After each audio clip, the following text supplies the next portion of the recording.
Hello, my name is Chris Doyle. Welcome to the University of Iowa Strength Conditioning Program. Today we are here to discuss the development of athletic power, running fast and jumping high.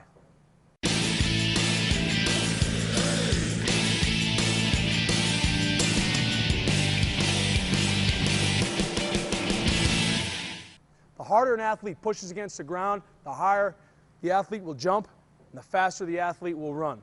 We're here today to talk about how to develop that power, which is critical to athletic success. The successful development of athletic power calls for both maximum force production and a high rate of force production. Today, our focus will be on improving rate of force production. After all, it doesn't matter how strong you are if you cannot apply that force rapidly. Lifting, jumping, and throwing is a means to an end, the end being improved athletic performance while reducing the risk of injury. The added benefit of power training is the development of eccentric strength. Eccentric strength can be explained as the body's ability to absorb force and control itself. Each time we land, catch, or receive a barbell in a controlled, gradual progression, we improve our ability to absorb force, thus reducing the risk of injury. Today we will demonstrate exercises that are designed to develop athletic power. The human body is one piece, and it must be trained as one piece. Athletics are executed in 3 dimensions with your feet on the ground. The harder you push against the ground, the faster you will run and the higher you will jump. There is a common movement pattern in athletics. This pattern is characterized by the extension of the hip, knee, and ankle. Many of the exercises presented in this program are designed to develop power in this movement pattern. Our movements are grouped into 3 categories: lifts, jumps, and throws. All of these movements will be ground-based, 3-dimensional, and multi-joint. When training for power, we must keep in mind that we are training the nervous system. 3 points of emphasis. 1. Quality over quantity. Less is more. 2. Exercise technique must be perfect. 3. We are looking here for speed of movement. Our general program prescription follows. In the off-season, 2 days a week, on Mondays and Thursdays, we train an explosive lift and our jump training. On Tuesdays and Fridays, we train an explosive lift as well as our throws. We always train speed before strength within our program. In season, we generally train 2 days per week. On day 1, we have jumps as well as an explosive lift, and on day 2, we have throws as well as an explosive lift. We begin training for athletic power with our lifting exercises. It's important as we begin this program that we talk a little bit about some basic positions that we need to execute in order to be effective at lifting explosively with our feet on the ground. The first position I'd like to talk about is the power position. And we'll refer to this position as we move throughout the program. The power position is a position where we are flexed at the ankle, knee, and hip. This is a common position in athletics. Whether you're hitting a baseball, whether you're playing tennis, a football linebacker, playing basketball, this is a very common position in athletics. Flexed at the ankle, knee, and the hip. Again, we'll refer to this throughout the program.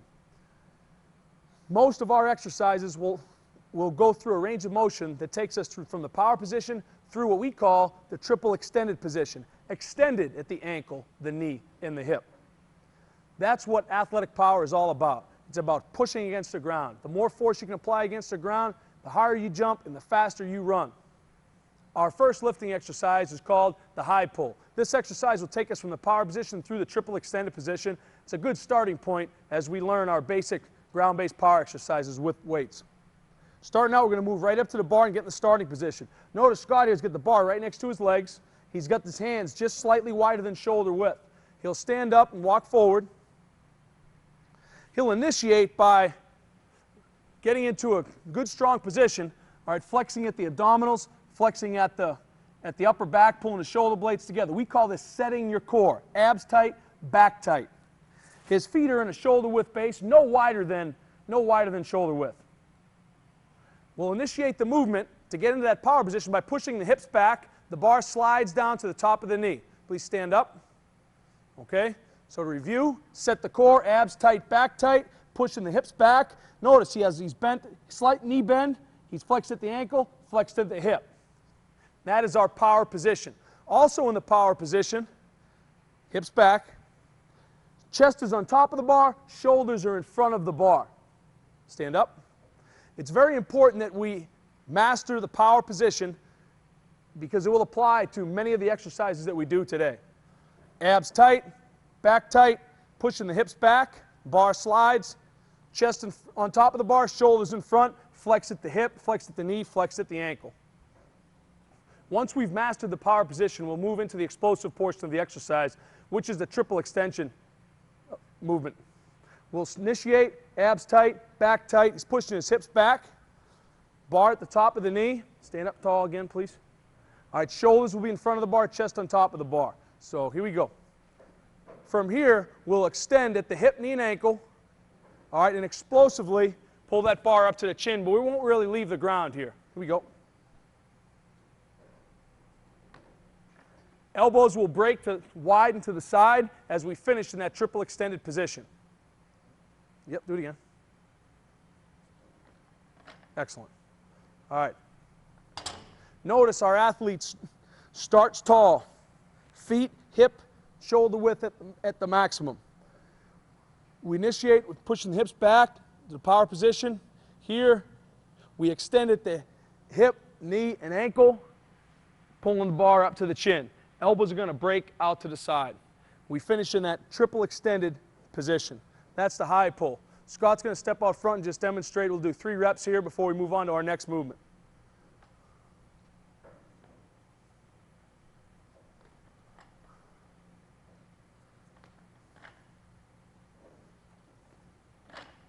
Okay. Scott will demonstrate 3 high pulls. Good starting position, setting his core, abs tight, back tight.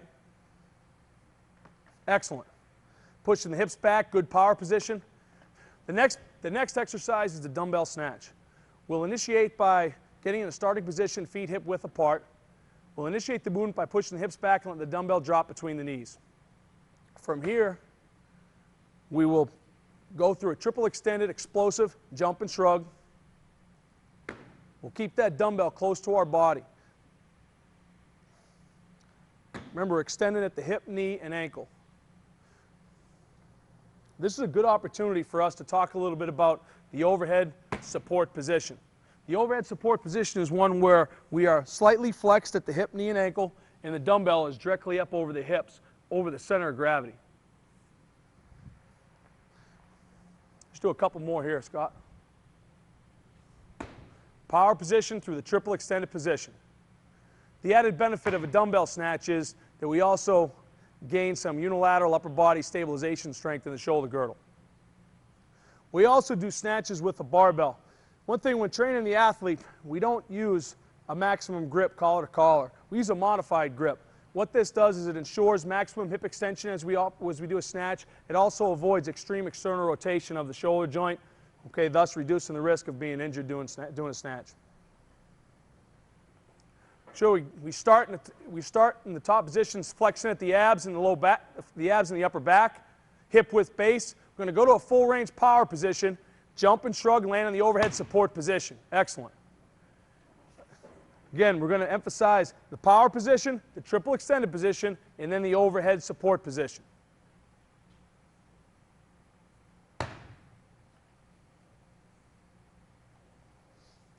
Hips back. Jump, shrug, landing in that overhead support position. Thank you. It's important that we make a point here, a point of emphasis, that we utilize the Olympic movements in order to develop athletic power. We're not here to develop Olympic weightlifters. We are here to develop athletic power, improving our athletes' ability on the field while reducing injuries.